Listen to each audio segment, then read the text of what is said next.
자, 이어서 뉴욕 현지 연결해서 자세한 내용들 알아보겠습니다. 김한희 특파원, 안녕하십니까?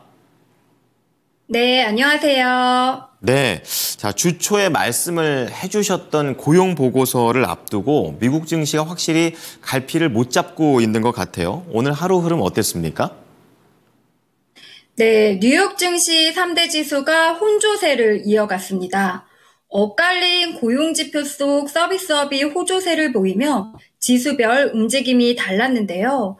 하루 앞으로 다가온 8월 비농업 고용지표에 촉각을 곤두세우는 모습이었습니다. 오늘 뉴욕 증권거래소에서 다우지수는 어제보다 0.54% 하락한 4755.75로 밀렸고 S&P 500 지수는 0.30% 내린 5503.41로 마감해 간신히 5500선을 지켰습니다. 반면 나스닥은 3일 만에 반등에 성공했는데요. 0.25% 오른 17,127.66으로 마감했습니다. 오늘은 어제에 이어 테슬라가 두드러진 상승세를 보였습니다. 테슬라가 내년 1분기 유럽과 중국에서 완전 자율주행 소프트웨어를 출시할 계획이라고 발표하면서 다음 달 로봇택시데이 행사를 앞두고 테슬라 로봇에 관한 관심이 증폭됐는데요. 어제 4.8% 급등의 S&P 500 편입 종목 가운데 최고 상승률을 기록한 테슬라는 오늘은 상승률이 4.9%로 확대됐습니다. 테슬라는 장중 6% 안팎의 급등세를 기록한 끝에 결국 전일비 4.90% 급등한 230.17달러로 올라섰습니다. 테슬라가 급등하자 테슬라의 대항마로 불리는 리비안도 3.46% 급등했습니다. 이에 비해 루시드와 니콜라는 5% 가까이 급락했습니다. 루시드는 전 거래일보다 4.97% 급락했고 니콜라도 4.57% 떨어진 채 장을 마감했습니다. 엔비디아도 오늘은 상승세로 마감하며 2일 연속 급락세에 마침표를 찍었습니다.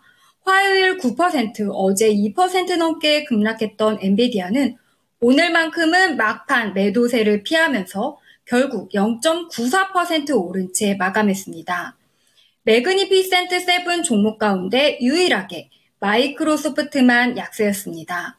마이크로소프트는 0.12% 하락했습니다.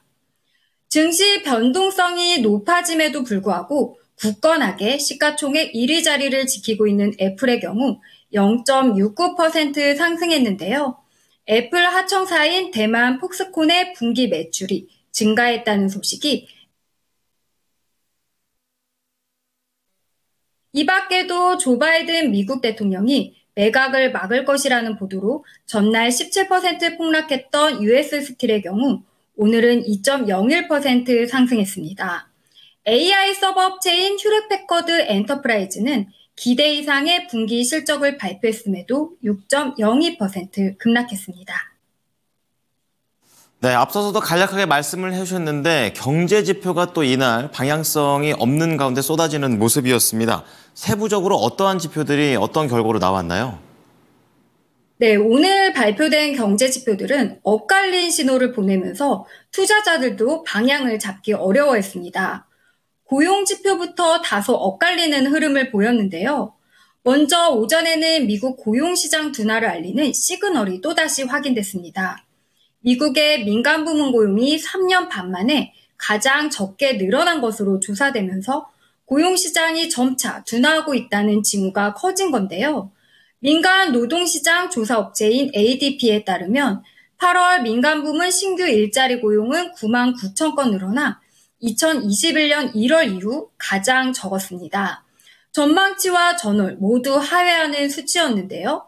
어제 미국 노동부가 발표한 7월 구인 건수가 3년 6개월 만에 최저치를 기록한 데 이어 이틀 연속 노동시장 냉각 지표가 확인된 겁니다. 반면 실업 청구 건수는 오히려 전주보다 줄어든 것으로 나타났습니다. 미국 노동부는 지난주 신규 실업수당 청구 건수가 22만 7천 건으로 한 주 전보다 5천 건 감소했다고 밝혔는데요. 2주 이상 실업수당을 신청한 계속 실업수당 청구 건수 또한 직전주보다 2만 2천 건 줄었습니다. 8월 민간 고용은 과거보다 상당히 둔화됐는데 최신 지표인 실업 청구 건수를 보면 딱히 고용 침체로 볼 만한 상황은 아니었던 거죠. 보다 정확한 미국 노동시장 현황은 내일 미국 노동부가 내놓을 8월 비농업 고용 보고서에서 드러날 예정입니다. 시버트 파이낸셜의 마크 말렉은 내일 고용 보고서가 예상에서 상당히 벗어나면 상승과 하락 중 어느 방향이든 꽤 큰 움직임을 볼 수 있다며 전망치와 편차가 있을 경우 변동성이 더 커질 것으로 전망된다고 했습니다. 이번에는 서비스업 지표인데요. 미국의 경제를 이끌고 있는 서비스업은 제조업과 달리 여전히 건재한 것으로 나타났습니다. 미국 공급관리협회는 8월 서비스업 구매관리자 지수 PMI가 51.5를 기록했다고 발표했는데요. PMI는 50을 기준으로 2를 넘으면 업황이 확장세에 있다는 것을 의미합니다. 2달 연속 확장세를 유지한 건데요. 오늘 같이 발표된 S&P 글로벌의 서비스업 PMI도 확장세를 유지했습니다. 8월 계절 조정 S&P 글로벌 서비스업 PMI는 55.7로 최종 집계됐는데 이는 지난 7월뿐 아니라 앞서 발표됐던 예비치보다도 높았습니다. 이제 내일 일정 살펴보겠습니다. 내일은 이번 달 금리 인하폭의 단서가 될 8월 비농업 고용 보고서가 발표되는 날입니다. 전문가들은 지난달 비농업 신규 고용이 16만 5천 건 증가하고 실업률은 4.2%를 기록했을 것으로 보고 있는데요. 시장 예상치와 부합한다면 연준은 0.25%포인트 금리 인하를 할 텐데요. 반면 비농업 신규 고용이 10만 건 밑으로 떨어지거나 실업률이 4.4에서 4.5% 이상으로 나올 경우 0.5%포인트 이하인 B컷에 나설 가능성이 예상됩니다.